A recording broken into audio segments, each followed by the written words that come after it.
Wow কত সুন্দর তাই না? নিজের মতো পাখিদের মতো যদি আমরা স্বাধীন হতে পারতাম না বাবু, সব জীবনেই কষ্ট আছে, তাই যে জীবনটা ভগবান দিয়েছে আশীর্বাদ স্বরূপ সেটাকে একটু বাঁচার চেষ্টা করি ভালোভাবে। তো দেখো তারপর আমরা চলে এলাম চা খেতে, আসল উদ্দেশ্য ছিল এটাই। আর ওই ব্রিজটা যাওয়াটা মানে অপশন হিসেবে ছিল যে হ্যাঁ যদি সময় হয় যাবো।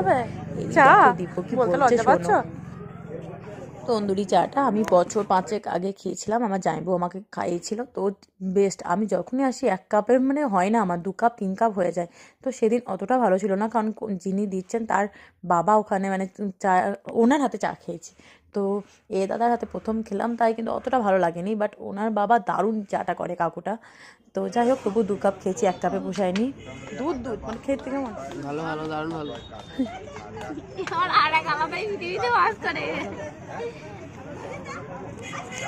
না ভালোই আমি যখন হাঁ করছি তুমি তখন ভিডিওটা চালিয়ে দিচ্ছ।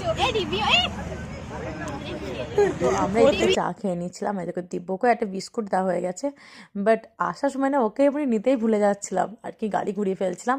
তো ও চুপচাপ কিন্তু তখন বসে মিষ্টি মানে সরি বিস্কুটটা খাচ্ছিল। আর এই যে দেখো গাড়ি চালাচ্ছি, উফ কি আনন্দ, গাড়ি চালাও আর কি পেছনে বসে যাও, সত্যি বাড়ি থেকে বেরোনো মানে কোথাও ঘুরতে যাওয়া মানে এটা আনন্দ, তাই না?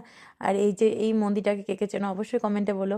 আর এই যে দেখো এই ছোটো ছোটো বেশ মুহূর্তগুলো খুবই আনন্দের। দেখো এইসব ভিডিও দেখে কারা খারাপ বললো কারা ভালো বললো কোনো যায় আসে না, নিজেদের আনন্দটাই আসল। আর কেউ কারোর সঙ্গে পড়ে না কখনো খারাপ হয়ে যায় না। তো সবাই সেটা যেটা বলবে যে এর সঙ্গদোষে খারাপ হয়, কখনো না। আমি যদি ভালো হয় তা আমাকে 1000 জনও কিন্তু খারাপ করতে পারবে না।